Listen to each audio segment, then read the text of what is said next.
All right, ladies and gentlemen, welcome back to Canada Hoops. It's your boy Matty. Thank you for your continued support. Please keep downloading and sharing us. Tell a friend to tell a friend. Our wonderful guest today represents Princeton and Salmon Arm, British Columbia. She is a former Salmon Arm Jewel, Laurentian Voyageur, and Oregon Duck. And she is regarded as one of the all-time great Canadian coaches after her coaching stops at Simon Fraser University, the University of Oregon, and of course, as a head coach of the senior women's national team for Canada basketball, leading the team to the 2012 London Olympics. She is Allison McNeil. Allison, thank you so much for joining us on Canada Hoops. Well, yes, thank you for asking me to be here. I'm excited. Yeah, me too. And we've kind of mentioned in chats on X.com, and just your history and contribution to the game is truly special, and I hope everyone realizes that. And I know we appreciate the support you've shown us in sharing episodes and sort of supporting what we try to do. So thank you, and just looking forward to the conversation. How are things, Allison? Let our listeners in the Canada basketball community know how you're doing and just kind of what's keeping you Yeah, busy lately. yeah, good. So after 2012, it was some hard conversations with myself, a couple teary drives here and there. I was also doing a lot of youth basketball. I have several contracts with youth basketball associations out here that I work with coaches and kids. Not so much anymore, but in 2012. And I think just on one of my rides home one night after being in the gym, I said, I just don't think I can do it anymore. I don't think I can do it at the level that I want to do it. I could, but I might kill myself. That's kind of what I thought, just how Right. much work it was for so long. So I took over national team after 2000 Olympics after Bev Smith was our head coach. And then it was a long road to get us back there, to get us back to the Olympics. There was no funding. And I think, yeah, after 2012, I didn't want to put that kind of time in that I knew I had to put in. I think I could have done it. Like I said, it might have been the death of me, but it would have been hard. So that's when I just decided to retire and move on. And since then, I volunteered for 5 or 6 years coaching at a high school here in BC, and we won back-to-back 4A championships. Great group of young ladies. I coached with Lori Pagic, who actually played at University of Lethbridge, and so did her husband Mike Pagic. So I coached with her, and they were just great. We have three of them went on to play Division One, and one playing at UBCO. So I've been following them. I've been doing some youth basketball, working with individual kids, and then just doing a fair bit of mentoring through the Coaching Association of Canada Female Mentorship Program, and also actually just mentoring young women coaches in all kinds of areas just that I connect with. And yeah, it's been good. And then I'm doing a lot of golf. I'm taking up golf, and we've been traveling quite a bit. It's weird to travel Awesome. without basketball. Yeah, it's like strange not to be traveling with 15 other people, but yeah, it's been good. And I think I've gotten a little healthier and feel a little more energy than I had at the end of 2012, which was great, but did me in. Well, I mean, you're done coaching, more or less, but still obviously Yeah. very connected to the game and Hmm. contributing still. I mean, I don't think anyone Yeah. would say you talk about the high school aspect. You're clearly still making an impact. Does it feel like in some small way you're always going to be kind of Yeah. involved and tied to the game as much as possible? Like I know you're retired in a sense, and I'm sure you're Yeah. watching a lot of basketball and Yeah. supporting the program, but you just feel like the game will always be there for you. Oh, for sure. Yeah. And the national team, I don't think like I put 16 years of my life into that. And anyone that knows me knows when I'm in, I'm all in. And it's like I said, if I'd stayed, I probably would have killed myself. But I'm willing to work hard and do the things that need to be done and fight the fights that need to be fought. And so, yeah, I think I did all that. And I'll always, the national team, I can't not watch. And I can't not sing the anthem, and I can't, it's those kinds of things. We went out to watch the Canada West Women's Championships. We're at University of Fraser Valley, and they play the anthem before every game, and I have to sing it. And my husband's like, "Oh my," he's just rolling his eyes at me. It's okay. I'm like, "But no, I have to." And yeah, I don't think it'll ever change after putting. I started with the junior national team as an assistant, and then the junior team, and I did the World Youth Games team that went to Russia. And so I've kind of been in the program a long time. So even when I'm away from it, 12 years now, I still, it just matters a lot to me. I watch it closely and follow it closely and follow the players closely. But I'm really enjoying what I do. So I'm really loving the mentoring. And I think that's a way for coaches, when they get out of the high level coaching, to give back, to be able to connect with people and just help them through the things that, I had to go through as a young female coach. It's difficult. Yeah, I'm sure, and I know, like, the resource you are for up and coming coaches must be tremendous, and I'm sure you get approached all the time, and are willing to help them, and that obviously must feel good, and is a testament to just your contribution and your impact, right? And I know Yeah. people should hopefully realize how fortunate they are to kind of pick your Mhm. brain in terms of your journey. And I wanted to ask Allison, we just had the women's final in the NCAA tournament last night. South Carolina beating Iowa. Yeah. That the women's game is just the attention and the impact of it is truly at an all time high. Just give us Yeah. your thoughts on that. I know you've experienced a game on both sides of the border at a high level. Yeah. Just give us some ideas and thoughts on just the women's game and where it's at right now. Right. Well, sorry, just one thing. I'm going to say what pops in my head because that's always good. One thing that popped in my head, Maddie, as soon as you started to say that was, I remember after I left the national team in 2012, and a whole bunch of people, friends, acquaintances, people I didn't know, were coming and saying, "Oh my gosh, it's just like you're just getting it to the point where, oh, you should stay." And I can see good things. And I'm like, I can see them too, and they will happen. And you can't always be part of them. And you can be part of building, and that's what I was part of, and our staff was part of. And then Lisa Tomaitis took it to another level, and I'm hoping Victor will take it even higher with those players. But I remember a couple of people saying to me, like maybe 4 years after that, maybe 2016 Olympics, and people saying, "Oh, they're staying in really nice hotels now. They get single rooms." I'm like, we stayed in dorms. We had two to a room. We used our minivan to get around. Like, people don't really understand how far we've come. So you're right. It's Right. incredible. And our national team, never mind all the university programs in Canada and the US. Our sports psychologist, jokingly, who I got because I was doing my level 4, and Roger Friesen, outstanding sports psychologist, been to many Olympics with many teams. He basically volunteered this time because I went to the University of Fraser Valley campus and their kines department and had a little cry at one of their staff meetings, and they all stepped up and volunteered because we didn't have any money. We had nothing. And we got an anonymous $100,000 donation. I got the call at home one day, and I was not cool. I screamed on the phone when he said, "I'm going to donate this." And I think that is one, not the sole reason, it's one of the big reasons we got to the Olympics, because we never had money. We never had training time. My first year with the national team, we had an 8-day or 10-day training camp, and then 10 or 8 days in Spain. That was the whole summer. That's what we got. And I said it's recreational elite.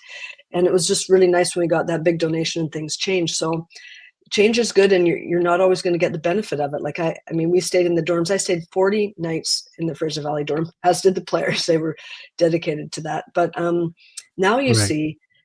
see our national team, and you're like, we're staying in great hotels and we're flying better. And I think that's important. You see the NCAA women's game last night. I mean, I think 19,000 showed up to watch Iowa practice. I mean, you're Right. just like, this is incredible. And so I think the growth of the game and the women's game, and the athletes are better, they're stronger, they're quicker.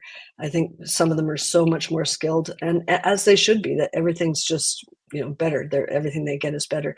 We've still had some great players in the past, but I think you have to give the new players the benefit of the doubt moving forward, that they're helping to change the game in their time, and we help to change the game in our time. And I think as long as I always say, there's a saying, I love it, says you don't have to blow out someone else's candle to let your own shine.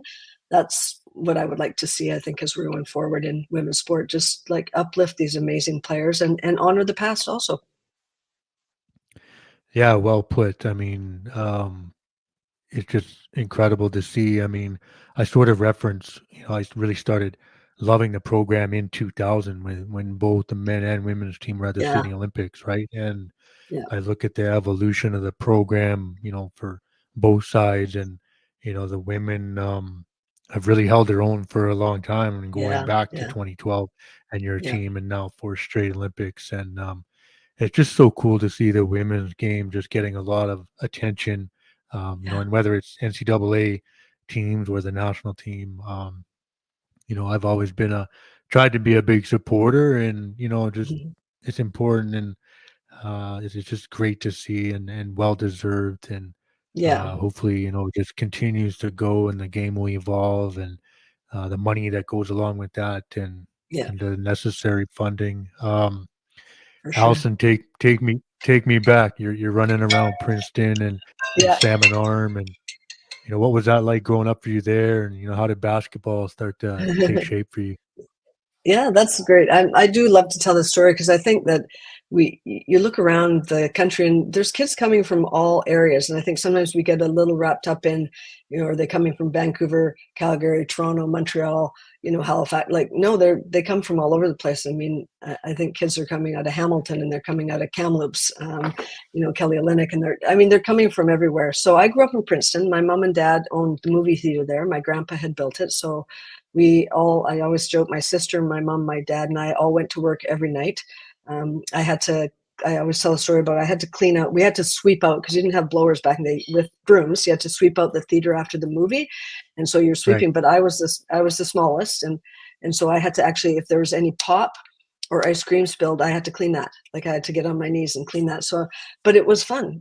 We went to work as a family and we worked as a family, and so I never thought of work as hard. Like I just thought that's what you do. You work hard. And so my parents taught me incredible work ethic. I also worked at the gas station there, at the Esso gas station, pumped gas every summer, and worked at my parents' theater. But during the day, I just would spend all day outside playing basketball. We had outdoor courts there. I'd play with the guys. And I had a really great guy that started me in grade, I think, 5. Arnie Carlson was his name. And he'd been from New Westminster and knew basketball a little bit. So I started with him. But in grade, probably end of grade 9, there was just a fair bit of drug use in Princeton and a smaller town in that time, in that era, and I was not into that. And so I remember asking my parents if I could move somewhere that was more serious about basketball. A lot of my Right. teammates, some were, but a lot were not that serious about it, which is fine. That wasn't their thing. And so I had one teacher at my school who was from Salmon Arm. He'd gone to high school there, and one teacher at my school who was from New Westminster. So my dad took me on recruiting visits to both those schools. Yeah. Actually, we just called those teachers that worked with me. They called them up, and I remember going to New West Secondary School, and I grew up in Princeton, was a town of about 1,500 people, and New West Secondary probably was close to 2,000. So I got in the hallway and I froze. I was like, I can't do this. I can't live here. I can't go to school. So then we visited Salmon Arm, and I connected with the girls on the team, and I connected with the community. And so I spent my grade 11, 12 there, 11, 12 their year there boarding. I boarded, and my parents lived in Princeton, still ran their businesses. And then, and I think in Princeton, I just played all the time, and I played with the guys all the time. There were very few girls. I played on girls' teams, but every morning to go to the gym and I'd be with the guys, and outdoor court to be with the guys. My parents put me on a bus and sent me to a basketball camp in Nelson, put on by Eastern Washington State College at the time, but Eastern Washington University. I went to one up in Kamloops with Jack and Diane Buckham, and there were no camps back then. I mean, I'm 64, so it wasn't like that was. But my mom found them, and they couldn't take me, but they just put me on a bus, and I did camps, and I fell in love with the sport. But I did volleyball, basketball, track. I was a downhill skier and competitive swimmer to start, and you can do that in a small town, right? You can kind of be Right. good at a lot of things, yeah. But I had really inspirational people, and I mean, I always say basketball probably wasn't the sport for me. I'm 5'3", and it's quick and competitive, but it's just the one I fell in love with. So that was it, and it's never left. Yeah, clearly, and I mean, I just think it's you know sort of that generation. You talk about the work ethic and just the Yeah. environment you're growing up in. I love Mm. those stories, and I know give yourself some credit. I've in doing the research, you were a pretty damn good player. So, despite the size, very fast and tough. Yeah. Was there somebody you maybe looked up to in the game, kind of idolized at that point, that you Yeah. admired, and maybe they influenced your game at all? Right. Well, so very, I mean, there's so many female role models now. Like if, when women are saying Kobe Bryant, like, I think that's great, whoever it is your role, but there's so many women. Well, we didn't Right. have that. I didn't have anyone, even at our school, I didn't have really anyone above us. So really, my mom bought me a book on Pete Maravich back in the day. And so I wore the floppy gray socks, and I loved Pete Maravich, and he was, well, creative. And for your young viewers, they won't know, but he was so creative and behind the back passes, and I really actually liked that. And I remember doing my first behind the back dribble in a game, and people calling me a hot dog, which meant you shouldn't do that. But yeah, so him, and then the other one, my mom bought me a book on Walt Frazier. So I mean, it sounds so silly because those are two players that, I mean, I'd be probably nothing like, but that was the only thing. So I did have a poster of Walt Frazier in I think my mom found that. And yeah, those were kind of the ones I looked up to. When I got to Salmon Arm, I was lucky enough to have some jewels there. So Joanne Sargent she played in the 76 Olympics, and she'd been a point guard there. Sandra Tatchell, her name was before she married Sandy Gibbons. And they were sort of talked about a lot in the community. And though I didn't see them play, they sort of became these icons and these role models. And Salmon Arm is just not as much now, but they're trying to get it back. Was a real basketball town, and so you Right. kind of knew who these women that came before you were. So I knew them. And then when Bev Smith and I met, it was kind of like wonderful because we both had that passion for basketball. She was in grade 10 when I was in grade 11 in Salmon Arm. Then we went back to back to back. I was only there for two to back for provincial championships. So I won two of those with Bev Smith. Yeah.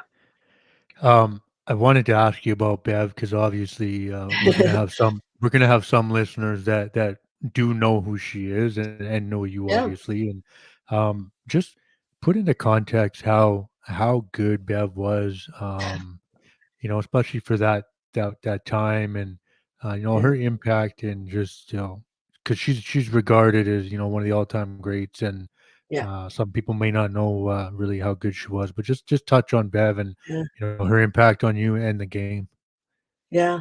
Um, it's hard to sort of put into words how good she was, but everybody always talks about, like, we want to be a complete player. And or, well, we've got to develop kids with all the skills at every position. So she's 6'2" and could do everything. And we didn't have the 3-point line, obviously, but she could shoot it deep. She could handle the ball. She'd take it off the board and go with it.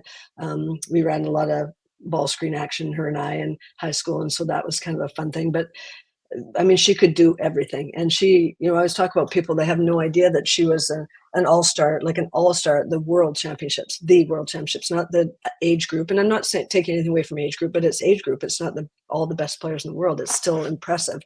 But, Right. she was on the all world 5. And kind of a funny story. My parents had moved to Hope, where they started a little cable television company. And I was in Hope, and Bev was coming through to go to Salmon Arm. She stopped after the World Championships, and they had finished third. And I went to I think we went out for lunch or something.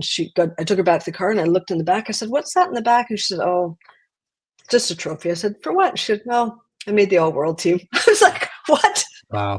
My best buddies on the all world team. And she was humble, but so competitive, so tough, and would put the time in. And I know everybody talks about it now, and I'm not going to say it's good or bad, but about the grind. And we never felt that. Like, we played with joy. We just trained all the time. Her and I would meet in the mornings. We'd play one-on-one full court, which I always joke that it helped me because she could block everything, but it helped her because she had to keep up with me. So Right. yeah, we would do that most mornings. We lifted weights in high school, which was sort of unheard of for girls back then.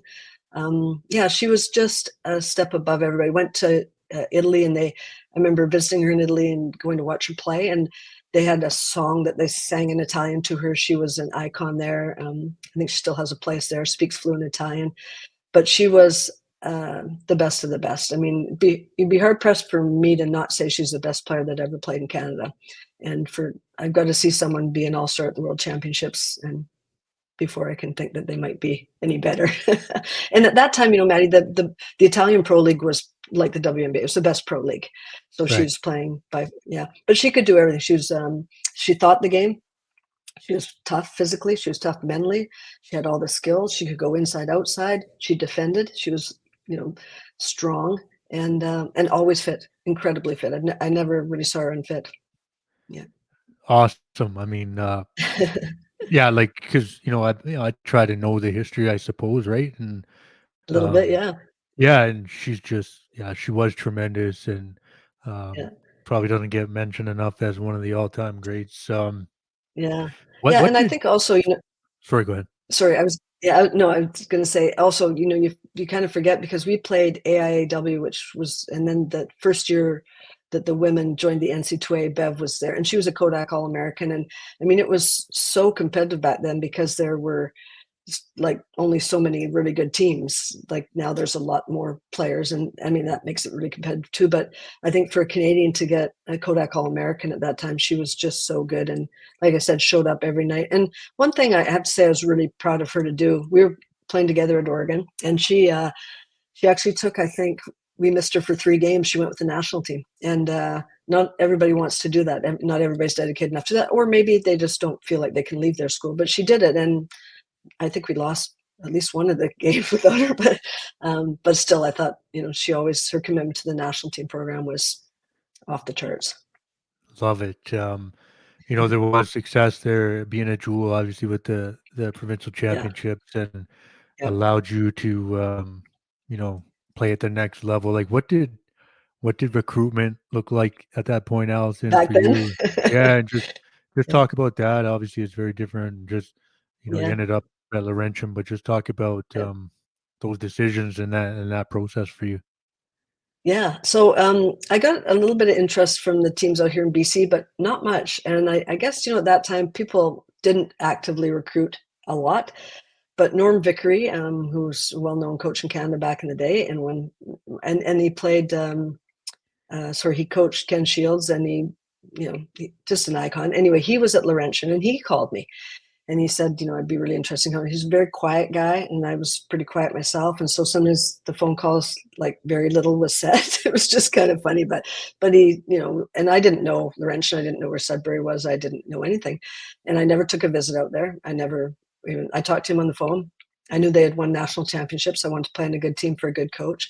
I got some interest from Oregon. I got some interest from a couple other smaller schools in the U.S., but I didn't know it. I didn't know, people weren't going down. I didn't really have a feel for it. And I just felt like Norm Vickery was the right person for me at that time.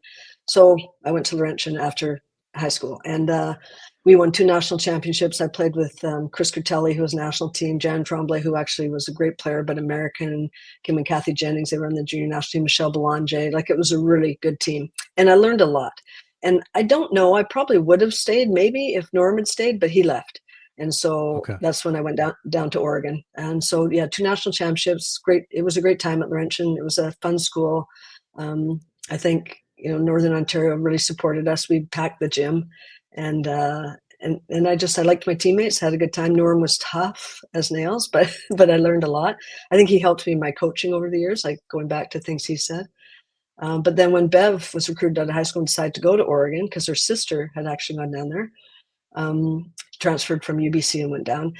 Then I kind of felt like, okay, I know people, I think I can do it, and I'll go. And it turned out to be a great move for me. So was Oregon going to be the only move, like with Norm leaving, or like did you consider any other school, or was that just the place to go, and that was the one place considered? Yeah, that was it, because Okay. the coach had actually recruited me out of high school, so I did know him, and I had some correspondence and talked to him. And I think when Bev went down, and I felt like, okay, I kind of get it now. And I mean, at that time, it wasn't NC2A, it was AIW. There was not a ton of money. And, when I think, I believe Bev Smith was the first full ride scholarship basketball player at Oregon. I might be wrong, but I'm pretty Wow. close.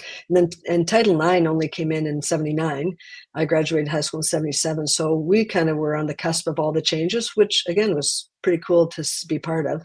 We worked the basketball camps and just had a great time in Eugene. So it was a great move for me, but I wouldn't change how I did it. I wouldn't change it. I loved playing for Norm, as tough as he was, but he was good. And then we had a great run there. And then I got to be an assistant coach at Oregon, which really, I think, helped me. And then went to Portland State as an assistant. And then, believe it or not, I wasn't tired of playing. So I went over to Germany to play professionally. and then came back, started my coaching career. So yeah, it's been an interesting road, and I think I've garnered a lot from lots of different players that I've played with and lots of different coaches that I had. What like you're doing the camps in the summer to make money Yeah, make money. yeah, but is that sort of the start of the coaching bug? Like, how do you when you look back, how did you really know like that was maybe going to be your path and an interest and maybe Mhm. the next step in the game? Like, was there a moment you remember with that?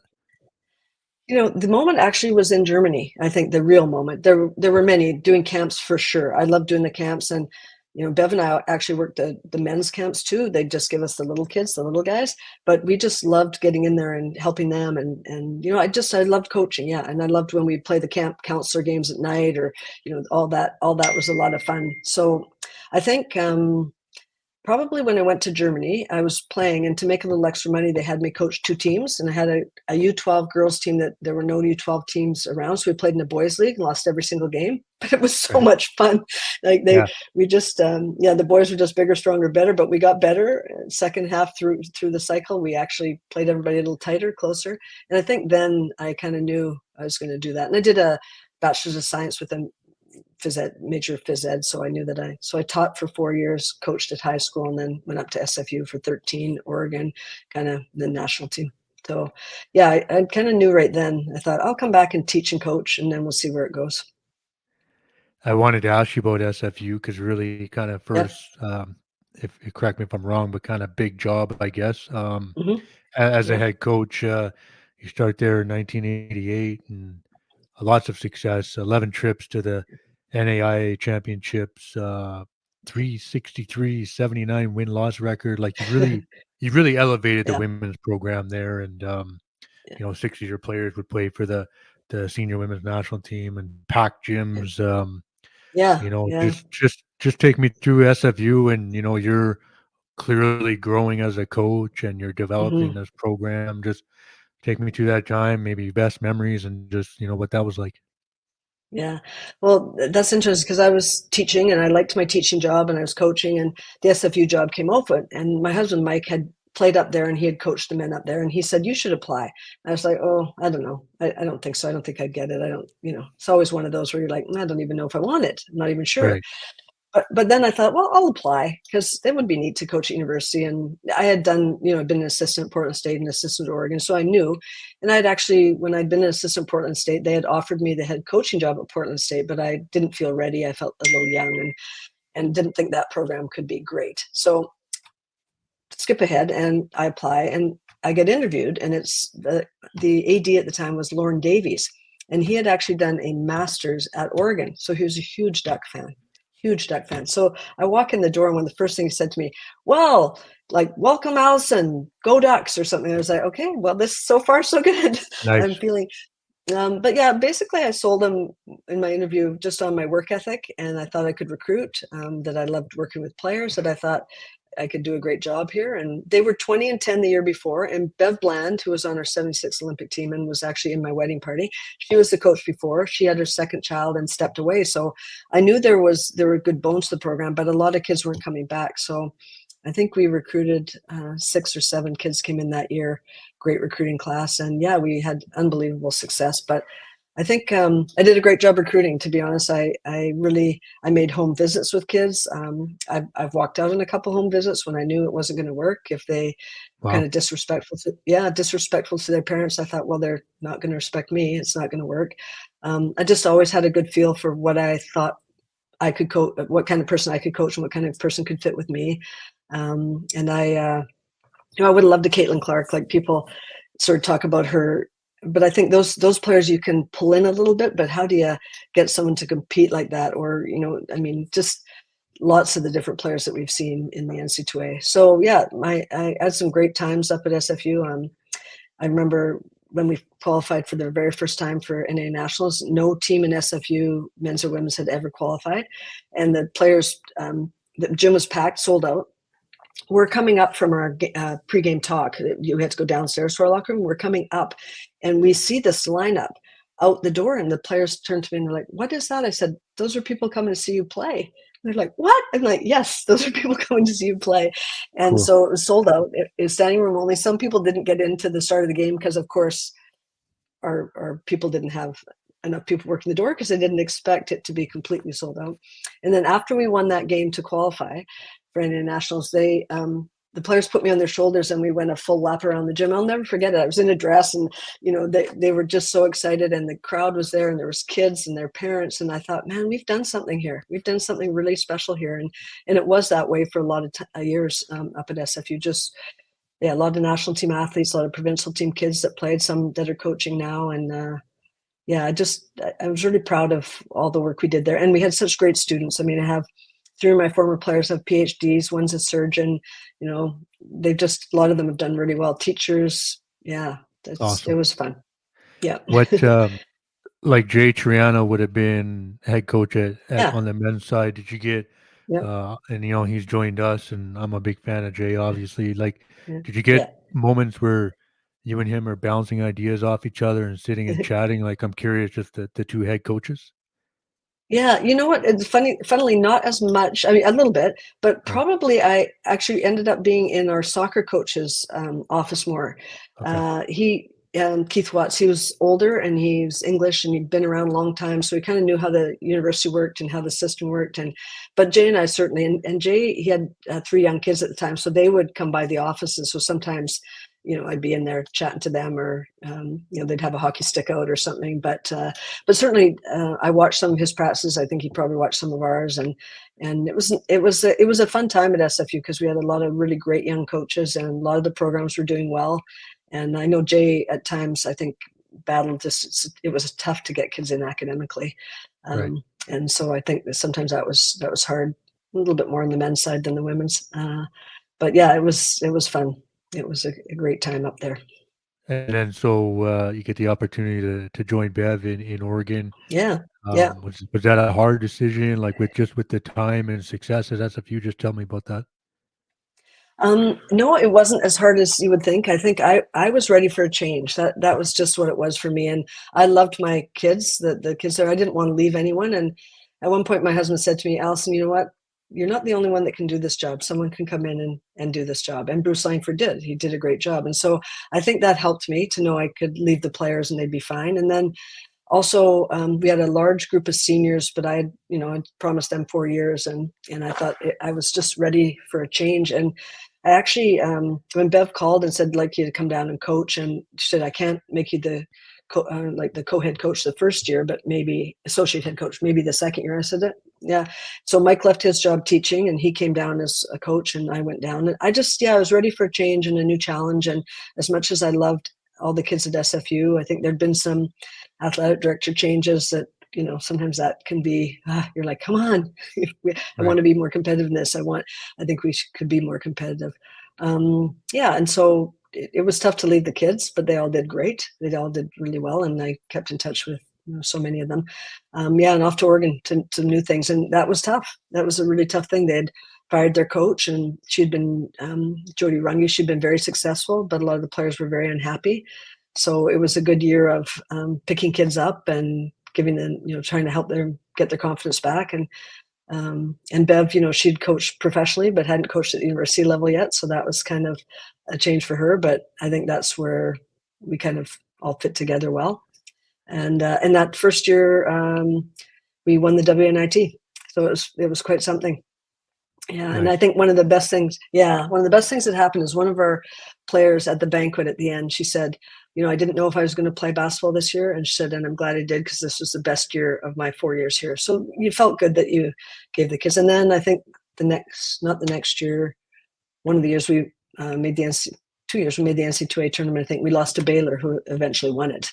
So I knew that, we'd played pretty well. Yeah, that was a great experience. So we came home because my mom got sick and I wanted to spend some time with her. So, yeah. Got you. Um, Allison, as you know, here on Canada Hoops, we love to talk about Canada basketball, especially with guests who have Yes. played or coached for the program. For you and your legendary career, and you've kind of touched on it, but just where does coaching the senior women's national team rank for you, and just having that opportunity to represent the red and white and the country? Yeah, it's honestly, Maddie, never a goal I set. And I don't, I mean, once again, I'm going to go off script a little bit, but I'm just not a goal setter. I'm not a big thing about that. I just think you work hard. If opportunities present themselves and you're interested, you pursue them, like you got to go after them, and then you continue to work hard. So, I didn't know if anything would happen with the national team. And Bev Smith got the head coaching job, and then I got involved just at the youth level first. And I thought, I don't know, I'm not sure if I want to do this or not do it. And then as I got further in, I'm like, I like this, and I can do this, and I want to coach these phenomenal women and take them, the highest level possible. So I think that just drew me in. And yeah, it's obviously the Olympics, but not just the Olympics. That's one moment, but all the moments are some of the proudest I have.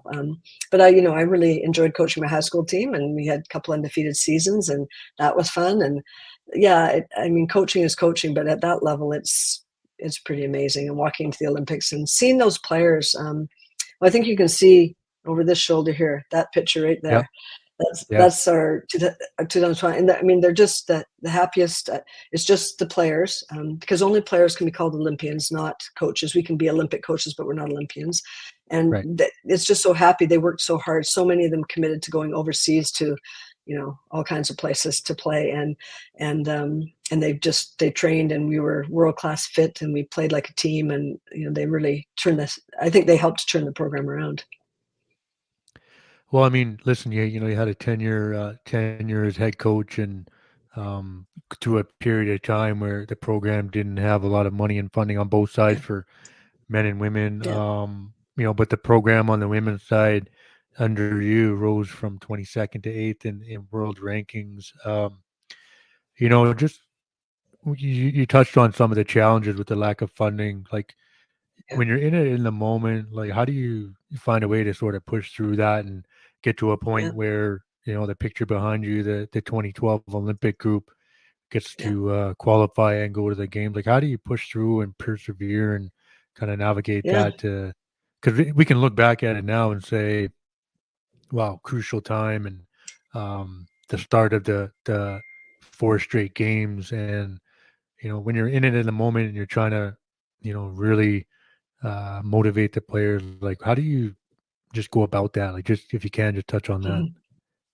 Yeah, that's a great question. And there were hard times. I mean, like I said, it was, we literally could not have a van for the players to get around in. So we used our minivan. I claimed gas. That's all I could claim. But I mean, wear and tear. And yeah, just if we hadn't gotten that donation, I talked about the $100,000. I'm not sure we Right. could have done it. I think we would have persevered. Yeah, I managed to go out and talk to a lot of people, and they helped us. We had a exercise physiologist who worked with us for free. We had a strength conditioning coach, basically donated by Pacific Sport out here. They paid for him to go with us, not through the national team, but just so you know what. Honestly, I have. I think when I really want something, people used to say you're like a little pit bull. You get your grip on it and you won't let go. That's kind of who I am. And so I think learning that in Princeton and being small and being disregarded often. And so that's what I did. I said, okay, we're going to do this. We got to find, how are we going to do this? Who are we going to contact? How do we get these extra things? How do we get, I called a local school of massage, and I said, do you have any students that would just come out and work with our athletes, but I can't pay them, but they could get experience? They're like, yeah, we'll send some people. So I got Right. massage therapists, yeah, for free, because we had nothing. And so you either find a solution or you step away because you can't do it. And maybe I was the right person, myself and our staff, for that time, because I was willing to kind of get donations and get people to help. And people really do want to help. Like you said, they care about the national team. And so when I said, this is what we're doing and this is where we're at, they said, yeah, we'll help you. We'll volunteer. And I mean, most of them for a golf shirt, that's what they got out of it all. And they really put us on the path. And yeah, there was just, I just wouldn't let go. I just said, we're going to be world class and we're going to find a way. And then, to be honest, I think our staff really, during player selection, we really went after the people that looked like they were going to be lifers or long timers, at least, not like we're in for a quad, because you need people that will put in, 4, 8, 12. Probably 4 is not enough. I mean, if someone's just in for 4, I don't think that's enough. So you got to be in for 8 or 12, or like Natalie Choma, a long, long time. But that's the kind of players we looked for, and I think we got them. And then we decided to have, as a group, like, well, what was Canada? What do we reflect? And I think our work ethic, our team, the way we care about each other in this country, the way we lift each other up, that was kind of the kind of player we looked for, the competitive, hardworking, willing to go overseas and get better. And we found them, and they came together as a team. You mentioned Natalie, and that was a Yeah, moment. She makes the team, and you bring her in as a young player, and she's gonna now go into her fourth Olympic Games, and I yeah. think about Michelle Plouffe on that roster, and then Oh you start, yeah, Kim Smith starts to develop like a veteran yeah, role, and yeah. just stalwarts for the program. Just the 2012 team, and then just being at the Olympics and the overall experience, and some of those players that you knew were important to have on the team to have Yeah, them play the next 16 years, if you will, kind of thing, or yeah, I uh, know. 12 years, Amazing. I guess I should say. Yeah, Yeah, just touch on all that, Allison, and just as you start, because we talked about the growth of the game yeah. and the program, and now like um, you really kind of kickstarted with maybe that roster in a sense, and Hmm. your Yeah, period there. Just talk about decisions there, and just some of yeah, those players' impacts. yeah. Well, first of all, I think that team was young. I think we were the Yeah, second youngest team at the Olympics, and to get the big win over GB, because they put a lot of money into that. They had great coaches. They had, they had naturalized some players, and get that win. And then, we lost a close one to Russia, who at that time was very good, and Becky Hammond was playing for them. And so I was very proud of our performance there. It was the best we played. Like, we peaked at the right time. Players had their best performances. We had a couple nagging injuries, but people played through them. So that team was young, and that, I think, lit a fire under a lot of those players. And when they came back, I think, to Rio, or for the next 4 years, and we had a little saying put on the back of our shirts when we first started training after we didn't qualify for Beijing, and it just said, it's not every 4 years, it's every day for 4 years. And that's what they committed to. So that group, I know I won't name them all because I'll miss somebody, but they know who they are. And they stayed for Rio, and they built a base, and they built a culture, and they built um, I guess a who we are, like what's that called when you anyway, a culture. And right.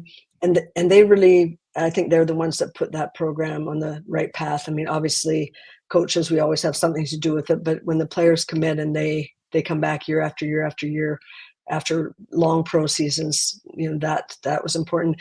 Having Natalie, I think I saw her at like NIDA. She was, and the Ploufes were at NIDA too, and you just knew they were all going to be good. You knew that group was, Kale Alexander was there, and I could see that, and I wish we still had Anita, because it was just such a great program. But it was the National Elite Development Academy, and Right. so when we brought Nat in, I didn't take her because she was young with potential. I took her because she could actually play.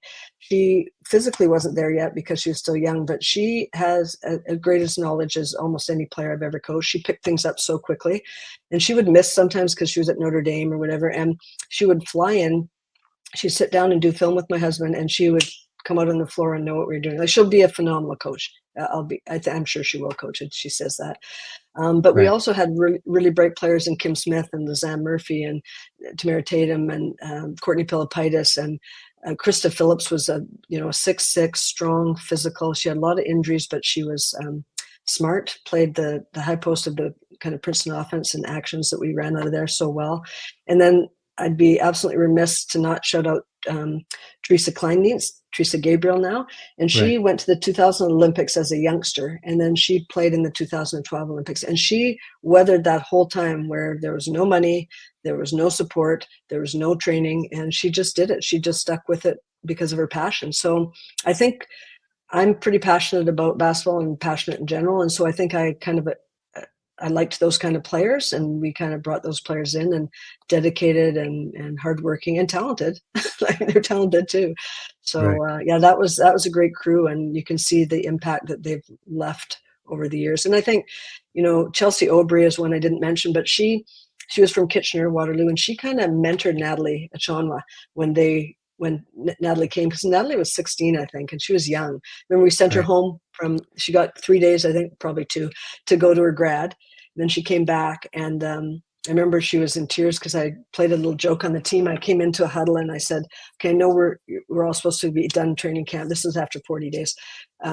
We're done training camp and we're supposed to fly you home on whatever, say Saturday. And I said, but we can't get you all flights out. And I was very serious. And they were all looking at me like, oh my gosh, you're killing me. And Natalie just started, tears came down her eyes. So she's 16. She wants to get home. And Right. then I burst out laughing. I said, no, I said, we're actually getting you home a day early. So, Perfect. but Natalie always showed up. Like those players always showed up for Canada. Like that group that went from London to there, and then Teresa Gabriel always showed up. Chelsea Aubry, the ones that retired after 2012, they always showed up.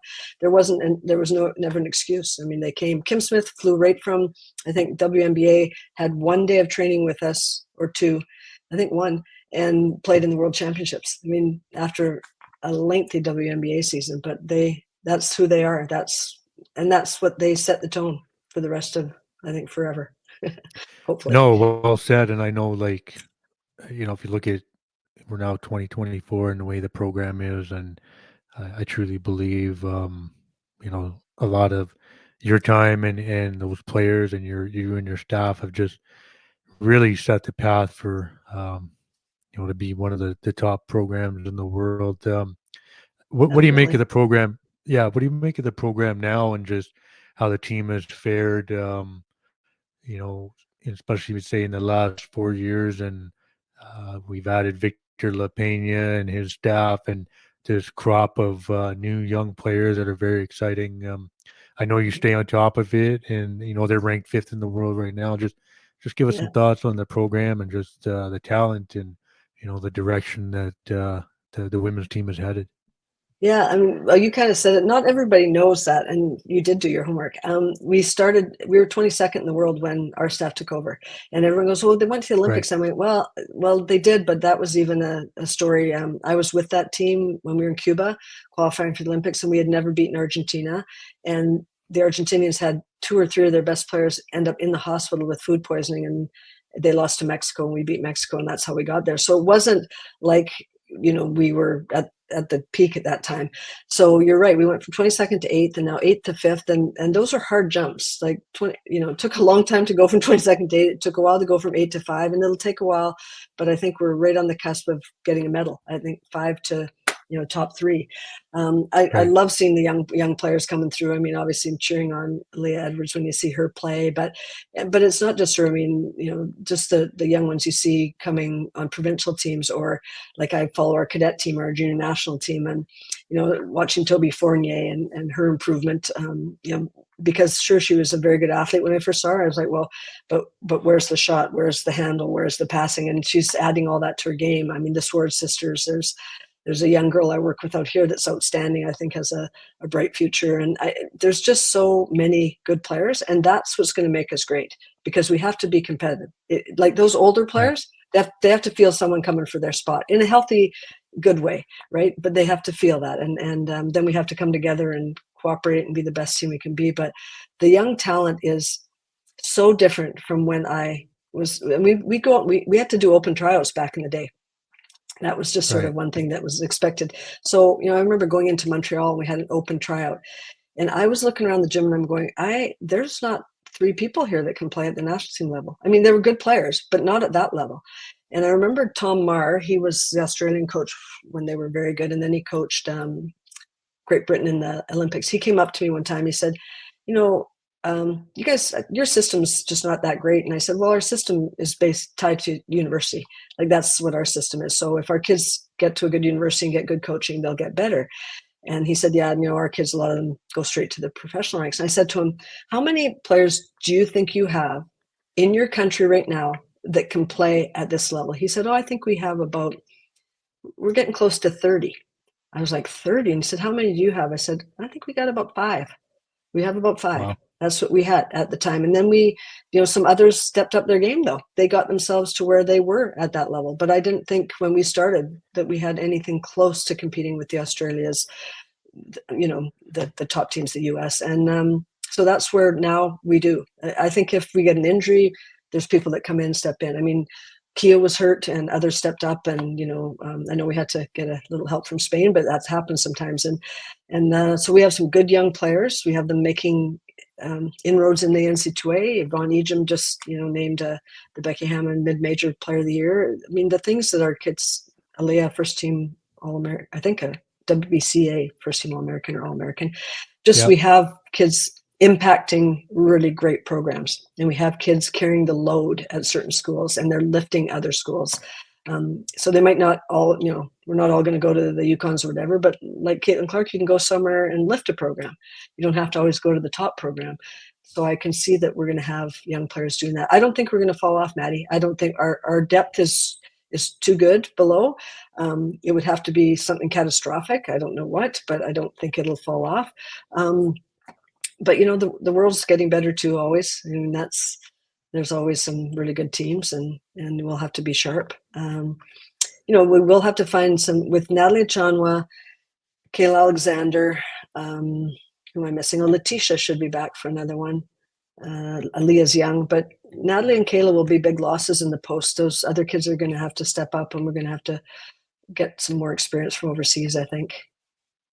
Yeah, it's you make great points, and it's something that I've talked about with others, where we sort of have this age gap where some of the senior players are this will be their last run and phase out, but that group coming from behind, the U19 group, one thing 2 points that come to mind with that is they are obviously very talented and provide a lot of the depth that you're talking about, but they also really, really care about and enjoy playing for Canada. Like, it's not sort of a one-off or hit or miss with them. Like this group, like an opportunity they get. Like you mentioned, Sila Swordsman has played with the senior women's team, and you got like her and Delaney Gibb are playing at the Nike Hoop Summit this weekend.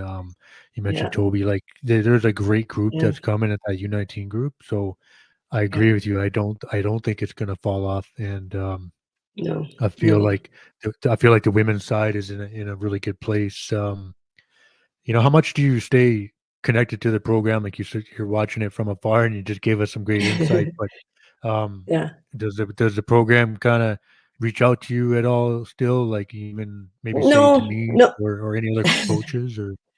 No, not really. But Victor was out here, and Denise reached out on his behalf, and we had we sat at a Starbucks and talked for a few hours. So that was kind of fun to meet him, because I didn't knew of him, but and then I think if I'm ever maybe back in Toronto, I might, if I'm in the gym, I'll run into Steve Bauer or someone. But I don't really, I mean, I don't know, maybe this is just how I feel, but when you step away, like you're stepping away, it's a new program. And obviously Lisa Tomaitis and I probably, when she was doing it, would talk twice a month, but we coached together for a long time. We're good friends. So I wouldn't expect that they'd do that. I think, Natalie Chon and I text every now and then, or email, or even Twitter, something, check in. But she also, I coached her for the very beginning of her career. So she's had a lot of growth since then. It's been fun to watch. But I mostly follow it from afar. Yeah, for sure. But I just consider myself a huge fan. but hey, I also, I'll have an opinion every now and then with my friends. Well, and that's, in my opinion, it's well earned and deserved. And no, that's great to hear. I mean, obviously, our listeners won't see that picture behind you, but the 2012 Olympic team, special group, and really set the path. And no, that's cool to hear. They really did, Sorry, Matty. I was just saying they really did set the path, and I think they just committed to so many things. Like the 40 days, when I called the veterans and said, we've got this funding, we're going to train. You could have heard a pin drop on each of the calls. And I said, what can you commit to this? And they're like, we'll do it if you think that'll get us to. I said, I think we need more training time. We need to be sharper. We need to be, and they did. They committed to it. And you couldn't do that now. We have too many players in the WNBA, and we have, their seasons are longer, I think, over in Europe and with the NC2A. But at that time, they 100% committed to it. And like I said, the likes of, all the players I mentioned, I'm sure some I've missed, but they made that commitment and said, we're going to get it back to where we believe it should be. And And then my husband and I did a ton of work, like he did a lot of the film. We didn't have like they have now. They have someone to do the film. We did it all. Mike and I did it all. I remember, our sports psychologist came out. We were training at Rim Park in Waterloo. And he came out and he said, "What's going on here?" I said, "What do you mean?" He goes, "Is this a mom and pop operation?" I said, "Well, Lisa can't make it yet. She's with her university team. Anne Marie can't make it. So we're doing the laundry and we're sweeping the floor and we're." He's like, "I can't believe Wow. it." I said, "Well, this is either you do it or you're not going to be successful." So, I wouldn't change how we did it at all. And like I said, I'm pretty proud of that team, but I'm proud of every team that's come since. I haven't coached those players. Hey, you were going to ask me my top 5. Are you going to do that? Yeah. Can I ask you one more question before we get to that? Yes, I just want making sure you weren't gonna, because I thought about it. No. I got that lined up. Thanks for reminding Okay. me. I want to ask you one of the friends of mine on X.com and big supporter of the program and in our podcast. I told him you were coming on, and he says, "Ask her about just the coaching alongside Mike and that dynamic and over the Mhm. years and not many people have did that get strenuous? Like how do you separate spouse and coach? Just touch on Yeah. that because I think those of us that see that with the program, that's pretty cool. Just maybe how did you guys manage not to kill each Yeah. other over the Yeah. years? Yeah. Yeah, true Yeah. enough. That's a great question. I've been asked that quite a few times actually, Matty. And I Okay. think, well, first I'll tell you one thing. So Lisa Tomitis came on with Bev Smith. And then when I got the job, Lisa stayed with us. We also had Linda Marquis from Laval. She was with us some, and Mike. So when I was offered the job, I said to Leslie Delsin, who was the CEO at Canada Basketball at the time, I said, "I'll do it, but I want my my husband, I want Mike to be one of my assistant coaches." And I said, and it's not nepotism. I think he's that good. And I think he works that hard. And I know this because I live with him, and he's great at film and he's great at breakdown. He's just great at so many things. And I actually think he compliments me in the areas as a coach that I don't. And there's Lisa. And one time Lisa was talking, and Lisa is so bright. And one time she was talking, and she said, "The three of us make a good pair." And it was kind of true because we all just sort of did our thing and we were all able to find our niche, and the players knew how much we cared about each other, all of us. And Right. and I think Mike and Lisa, if I wasn't there, they'd be having a coffee and talking. Like, it was just always a great group. So Mike was very good at knowing, and he said all the time, "You're the head coach." Like, he didn't ever try to overstep, and neither did Lisa. And yet I think I gave them a lot of leeway because they're great coaches. We generally talk about basketball even now all the time, so that never changed. And we certainly disagree on some things, but it was always professional. And so there might be a disagreement, but then when we all came together, went out on the floor, we were a unified group. I think Mike he really respects me as a coach, and I respect him as a coach. So I think when you just start there, and we all respected Lisa and she respected us. So I think there was just a general respect. And I think a lot of the players, if they didn't see us outside the court, might not have known we were married. Like, off the court, yes, they would know, but on the court, I think they would just go just as a good coaching staff. And Mike was really good with the players. I think they all really liked him, and he'd be the guy that you need someone to come in and pass to you. If Kim Smith asked him to come in early and pass, or Teresa or Chelsea, he'd be right there. Like, what can I do? How can I help? And again, for nothing, he was a Right. cheap assistant coach. And I would say, people would probably think, well, you left it on the court. Well, we actually didn't. We talked about it all the time, and we were both completely and fully invested, and that's probably why it worked. But yeah, so we're still together, 36, I think, some odd years. Oh, Still doing coaching that's stuff. cool. Yeah. Yeah, we've got a couple things coming up this in the next week or two where we go do them together, and it's been fun. It's fun to be able to do that with the person you care most about. No, that's cool. I really, I think that's awesome, and hopefully, if Mike has to listen to it, to this, shout out to Mike. Okay, Yeah. who's your top 5 or favorite 5 of all time for Canada basketball? Okay. Okay. So I did the women, and this is Oh very yeah. difficult because I coached so many. So none of the women I coached will be in this because I couldn't do it. I would never pick them. Okay. So number one for me would be Bev Smith. She Right. was obviously in my wedding party, my high school buddy, and a great player, high school, university. professionally, and her commitment to the national team was, like I said, like top notch. So she was always there. So she's going first. Second, I'm going to have to put Sylvia Sweeney. She was Nice. MVP of the World Championships when Bev was all world. So we had the best player in the world. I played with Sylvia at Laurentian. But she's a great pianist. She does stuff for CBC television. She's a brilliant woman.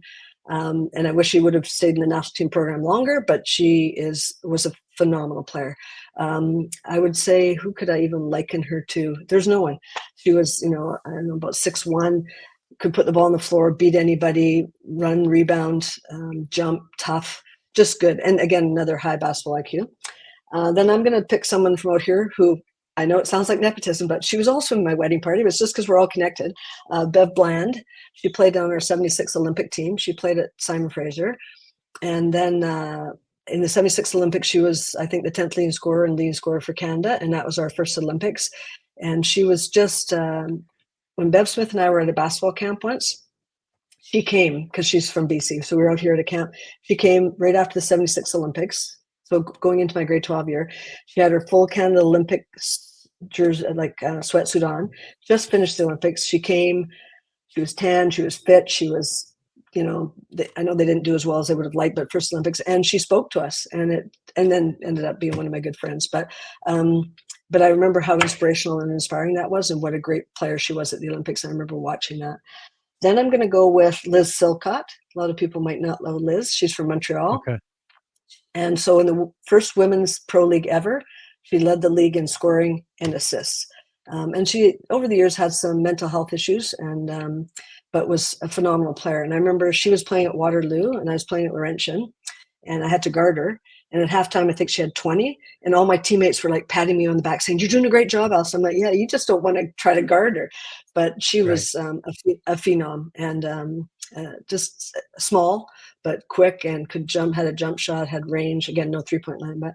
And the last one I'm going to go with is Misty Thomas, who played at, it was from Windsor. Her dad, Paul Thomas, was a great coach. And then she played at UNLV. And then if she hadn't had so many injuries, she had a lot of knee injuries, I think she would have really rocked the world, but she did anyway during her time. And I just remember Bev Smith saying something about her, saying, "Every day, I'm just so glad Misty Thomas is on my team and not the other team." And I thought, if Bev's saying that, there's something to that. Wow. Misty's out here now. I just saw her at the BCs, but she was, I don't know, she's 5'11", 6 foot, lanky, really could handle the ball. She had a pull up. She was very creative. Probably liken her a little bit to like Stacey Dales was kind of the next one, kind of like that. And just a wonderful player, like very good. So those are kind of old school ones, but I'm going to give an honorable mention to Teresa Gabriel Kleinis, who I coached at SFU. And she played that whole time because she went to 2 Olympics on either end and really wasn't there when the funding and the games and the training camps were there. And she pushed through to be a great player for Canada. Maybe not in the top 5, but a great player, and carried that program for a long time. Wow, historic 5. I mean, I love that. I mean, I know we got listeners that'll really appreciate that. And can I put you on a spot, and just in terms of maybe some coaches? You don't have to be 5, but just maybe some coaches who have made a massive impact on Canada basketball as well. Yeah. I mean, I always, because I'm from out here, obviously, but I always have to go with Ken and Kathy Shields. I think they did so much for the game, again, during a time where, there wasn't as much money. But I mean, Ken, like Dave Smart, he just dominated U Sports for so long, and then did such a great job with some of our junior teams and national teams. And Kathy, the same. She wasn't with the national team program that long. And I think part of her leaving was they didn't, the national team at that time couldn't come up with what she needed or wanted. And then she stepped away, which I admire her for doing that, because you need the support. So those two come to mind immediately. I think Bev Smith and that group that went to, I guess it would be, they didn't get to go to Moscow. They went to LA. They talked very highly of Don McRae, and he coached them with the women's national team program. And I didn't really know Don well. I mean, I've certainly met him. He came in to speak to our team when we were in Waterloo.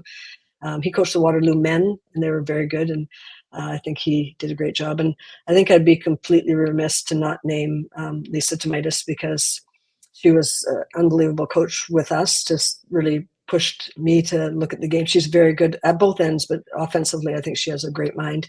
But both ends of both sides of the ball, and she just put so much time in with us as an assistant all those years, and then with the senior team, and now with Germany. So she's amazing. And also, I think Carly Clark's done a lot with all our junior programs. She's been involved for a long time, giving back at a lot of stages. I think she's had cadet, she's had junior, she took the U23 team, I believe. Like, she's done a lot. So I know her commitment to this program is massive. Yeah, I'm sure I'm forgetting well people, said. but No, great stuff. And I know, like, I think I had that conversation with Carly or some of her players. It's like she seems to have this tie and connection to so many players now, like because yeah, of U19 and U23, and she's obviously with the women's senior women's team too, and she's yeah, just become this connector. It seems like to so yeah, many, which is super cool. I'm glad you mentioned her. yeah, for sure. Is there someone you'd want to see join us on the podcast? Who do you think's got a good Ooh, Canada basketball story, Allison? yeah, that'd be good. I there's so many players that like my husband talks about, but Alex Devlin is one he talks about. But Alex is and he's coaching. He's back coaching. I think he'd be close to 80. But Mike talked about him a lot up at SFU, and he played national team. You've already had Jay. That would be. It's just so hard. And on the women's side, I mean, Natalie's such a good story, of course. But yeah, you've had Nat, Yeah, I think. Yeah, I have no, yeah. I have not. If you can help me out, Allison, with Natalie, Oh, I'd forever oh. be indebted to you for sure. Yeah, yeah, she's No, she's yeah, amazing. I mean, so many of them. yeah, I think Lizanne Murphy would be really interesting yeah, because Lizanne, she kind of came to us late. We picked her out of an open tryout in Montreal, and she was amazing, committed, and excuse me, she had passed her MCAT, her medical school aptitude test, and decided to go overseas and play instead. And now she works for the Canadian Olympic Committee. She's just had a little baby, and right. she's as tough a competitor and very, very bright. And I mean, to give up the possibility of medical school to pursue your dream in basketball is it's a lot. But I'm really glad she did, and I'm glad she's with the Canadian Olympic Committee. She'd be great. She'd be Yeah, really good. Yeah, I think Courtney Pilipaitis might be interesting too. She was our. They picked one MVP at the Olympic qualifier, and she was picked, and she played great for us there, and then at the Olympics. And she's an assistant coach at Fresno State now, and I know they've signed a couple of Canadian kids out of Crestwood Prep in Toronto. And Courtney and she played in Lithuania. Her dad's got Lithuanian background, and she has a passion for the game. And she was a great player on that team too. So many. I'll have to think of some more, and maybe I'll text them or email them to you. no problem. Any shout outs or thank yous? Any shout outs or thank yous before I get you out of here? Oh no, just thanks to all the players over all the years I've been able to coach. I mean, I often say if I ever wrote a book, it would be, I'm grateful to all these tall women. That would be the title. So grateful to all these tall women, something like that. Just because I've just been around the best of the best, and both as coaches and, physios. And I mean, we had a physio. Well, I probably should give a shout out to Joan Belarchak. And she was, I think, with the national team program over 25 years. I mean, she really Wow. should be in the Basketball Hall of Fame. She's amazing. So there's so many. I can't even begin to shout out everybody, but for everybody that ever helped me along my way. Well, we appreciate the conversation, Allison. This was a lot of fun, and truly, thank you for your support, and we look forward to connecting with you again. Okay. Thanks for asking me. All right, You Matty. bet. That does it for another episode of Canada Hoops. I want to thank Allison McNeil for pulling up. Thank you for listening. Remember to rate and review us wherever you get your podcasts. Keep supporting Canada basketball, and we will see you on the next episode.